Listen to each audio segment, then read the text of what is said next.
All right, good morning everyone. Welcome to Aaron 41 here in the lovely city of Miami. I'm John Sweeting, Senior Director of Registration Services, and as John mentioned, I'm going to give an update on the Policy Experience Report.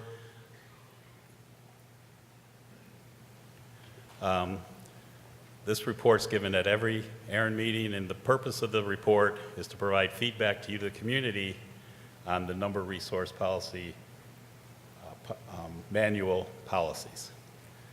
We cover a variety of reasons for being included in this report, policies that may not be working as expected, discrepancies in the policies, customer feedback, and ideas for potential new policies. So some of these are, my staff come to me and say, hey John, we're looking at these policies and there's a different policy under Section 4 than under Section 6, and is that what the community intended? So the only way we can figure that out is to bring that here to you and ask for your input, which is what we have to have in order to change a policy, as you just saw through Sean's briefing and what Tina and the AC do. So what we are asking you to do on these issues that I'm going to discuss is to propose or change or removal of existing policies, propose a new policy, or sometimes it's leave the policy as is. It's working as you intended. We just don't understand that. So help us. Okay, so the policies that I'm going to review today, it's going to be 4.4, microallocation, compared to 6.10.1, microallocations for critical infrastructure. 3.2, distributed information server user requirements, and 4.1.8, unmet requests in the waiting list. And those are the actual corresponding NERPM paragraphs and subparagraphs. So on the IPv4, IPv6 microallocations, for IPv4, the policy says the exchange point operators must provide justification for the allocation, including connection policy, location, other participants, minimum of 3 total, an ASN, and contact information. For IPv6, it states the same thing, but the minimum participants is 2. We looked at this and we said this could be exactly what the community intended, or it might just be that those 2 policies were made at different times and we weren't consistent with it. So we're asking the community if this is a bug or a feature. On the 3.2, distributed information server use requirements, which is today our WHOIS, the main one that is being used. I think it might be the only one that's being used today. From 3.2, it's the distributed information service must be operational 24 hours a day, 7 days a week to both the general public and Aaron staff. The service is allowed reasonable downtime for server maintenance according to generally accepted community standards. So we run a cron job weekly on Wednesdays to pull the status of all the RWHOIS servers that are registered and supposed to be available 24 hours a day, 7 days a week to the general public and to Aaron staff. And this is the result of the last few. As you can see, we're not really complying with the policy as the community intended it. More than 80% of these servers are down all the time. That's not a generally accepted period for maintenance. So just a little background. Historically, the enforcement that Aaron had was that when people came back for additional IPv4 addresses, in order to validate usage, we had to see if they were using our WHOIS as their method for reporting it, we had to be able to see that. So people were very good at keeping their RWHOIS servers up and operational and updated so that they would be able to get their IPv4 addresses whenever they needed them. Well, Other than that, policy does not specify any enforcement mechanism for not meeting the uptime requirement, which makes it a little bit difficult for Aaron to enforce and go out and tell people, hey, you got to get your engineers on this and keep this up and keep it updated. Several enforcement mechanisms have been proposed to my staff as well as to me as well as to other people, ranging from, don't allow, take away their reverse until they get their server back up, to start publishing this weekly report on our website and doing a public wall of shame, and so the operators community out there can be the ones to be the enforcement mechanism and reach out to the people they know that aren't complying, and to other various proposals. What I'm asking you here today is for your thoughts and ideas on how we can obtain or enforce that policy that says these servers have to be operational and reachable 24 hours a day, 7 days a week. The last item I wanted to talk about was the waiting list. This is the policy on the waiting list that appears in NERPM.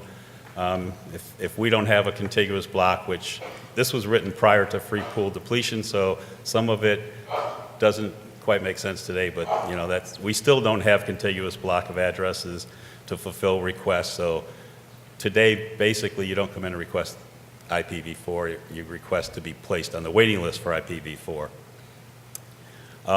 The position of the qualified request on the waiting list is determined by the date it is approved by RSD.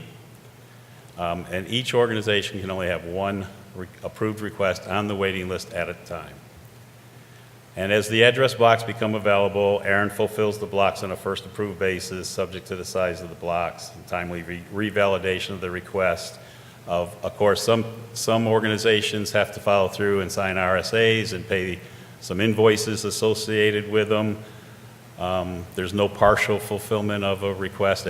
We have to be able to fully fill a request based on the maximum and minimum prefix that will be accepted, that is determined by at the time they're placed on the waiting list. Maximum cannot be changed. Minimum can be changed, and you can maintain your place on the waiting list at any time that you're sitting there on the waiting list. And any request that's met through the transfer process will be considered fulfilled and will be removed from the waiting list. And on that, it's basically, no matter what you're on the waiting list for, if you receive addresses through a transfer, you will be removed from the waiting list. So if you're on for 20 and you go out and get a 22 from the transfer market, you're still going to be removed and have to come back in and requalify for a smaller block if that's the case. The good news, it's still working. At Aaron 39, the statistics I reported were 195 requests had been filled, 136 requests had been closed, mostly due to being fulfilled on the waiting list, and there was 291 organizations still waiting. Today, here at Aaron 41, we have filled 568 requests, 231 have been closed, and there's 193 still waiting on the waiting list. So as you can see, it is working as intended. It's a good policy. Last year I gave some suggestions on things you might want to look at as far as tweaking the policy, and we didn't receive any proposals. So we take that the community feels that the policy is still working as intended. And that's it. Questions?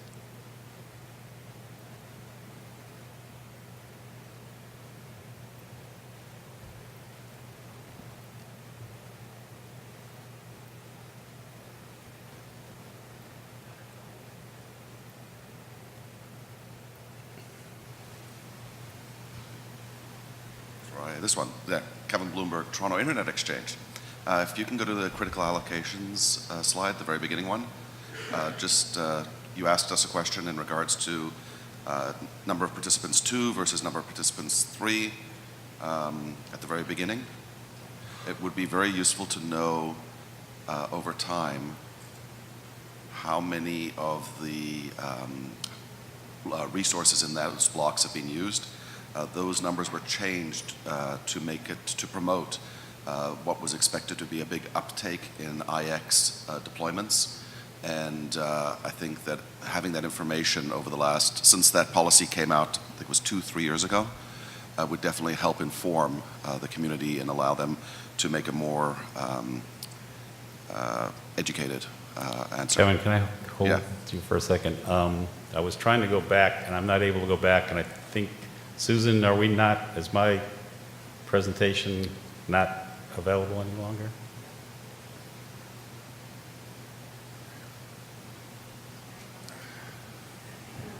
Can we get his slide back? Thank you. Okay. There you go. Okay, So, and now if you would please Okay. summarize again. So approximately 2 years ago, there was a policy that changed it to a minimum of 3 in regards to the microallocations in 4.4 because of an expectation of a growth of the number of IXs in the Erin region. Before we look at changing those to being the same, there's a very good chance that you might want to change those to be different. And the one thing to know is what the usage of the microallocation pool has been since the last policy came out about 2 years ago. That would help inform the community as to should those numbers be the same or should they be changed. Is that clear? That makes sense, and I'll get that information and I'll report it back here this morning at some point. Appreciate it. Thank you. Thank you.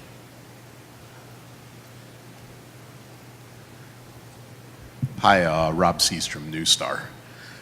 I'm going to preface this by saying I'm completely unaware of how big a lift this is and that there's some realistic issues with what I'm about to propose.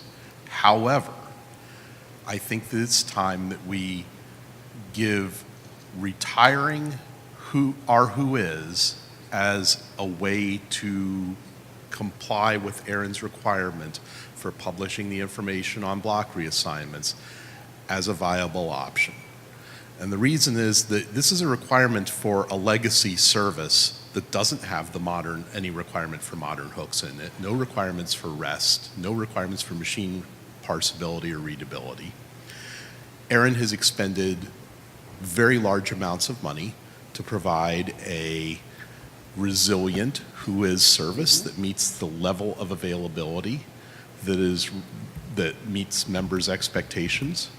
We should set the long-term course towards facilitating migration from our WHOIS into whatever we want to call SWIP today, however we get the data in there, and figure out how to incent organizations that are currently running our WHOIS to move in that direction.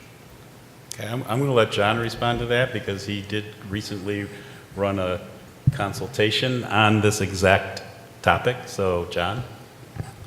Why don't you rephrase that a little clearer? Go ahead, say it again. Our WHOIS is dead? No, I mean, the question is, we think that it's not being used, but you can see from the stats, but you have not told us it's dead. Okay? We're happy to stop doing it if you ask us to discontinue it. We're happy to change the policy, but staff shouldn't be making that arbitrarily. It's unclear to me whether this is sufficiently numbers related that the public policy process is appropriate for it. Will it immediately get rejected as out of scope if somebody writes a policy for this? Right, different point. I need to have consensus at a meeting like this if we're going to discontinue it. So all someone has to do is stand at an open microphone and say, at the end of the day, I think Erin should discontinue supporting our WHOIS, and that will be something that we will use to build a consensus around. We can't do it without you folks asking us. There's no clear way to remove a service. It's a very dangerous thing to do without having everyone have a chance to object. Understood, and I'm aware that this is a multi-year thing, and I'll see you at the mic at open mic. Open mic? Thank you. Also, RS, I'd just like to point out, on the consultation, there were a few people that were dead set against retiring our who is. Right. So it really is what, I think what John's saying, what I'm saying is like, we really need the community to get together and decide on what they want to do with our who is and give us a direction to go, and we will go in that direction. Understood. Thank you. Thank you. Owen? Owen DeLong, your company name here.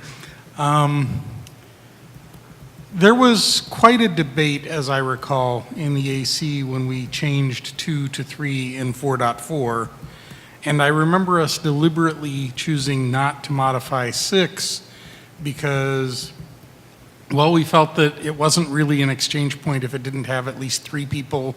It was a PNI if it only had 2.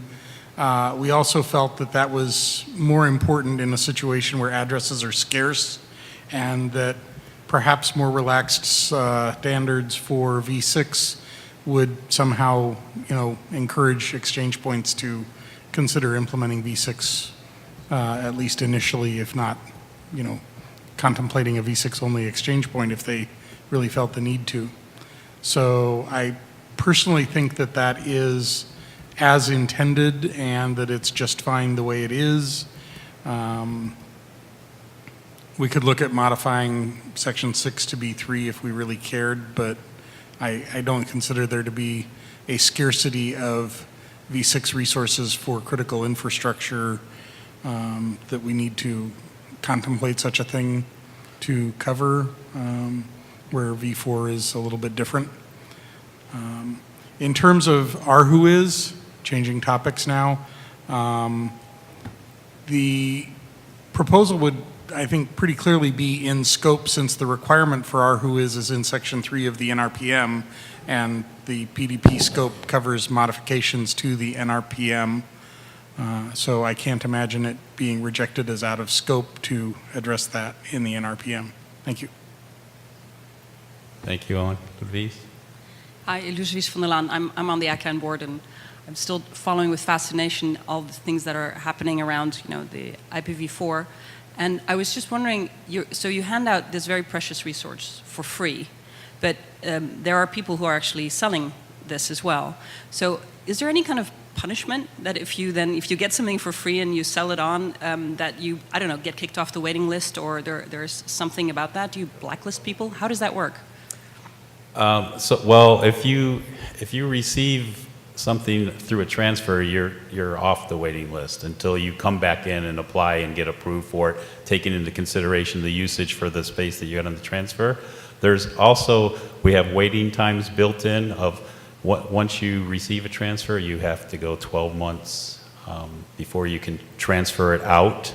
So it's not where that you can go out and get a whole bunch of space transferred into you only to transfer it out a week later to make a profit off it or whatever. You have to wait that 12-month waiting period. That's what the community put together into policy.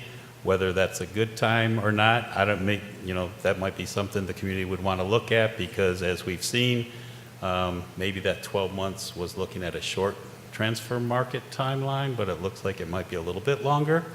So there are policies that do address it. And do you track it? Do you track what happens to them, and someone's making money on it? Absolutely track it. You know who these guys are? We know exactly when somebody comes in and requests space or they request a transfer. We have their full records. We can look at every ticket they've opened up since Aaron Online has become a ticketing system. Yeah, for integrity of the registry database, we are required to keep all the records for perpetuity, effectively, so we can establish the pedigree of a resource block. Yeah, and I can say that we have disapproved transfers based on the fact that the waiting time had not been adhered to. Any other questions for John? Thank you, John. Okay, thank you very much.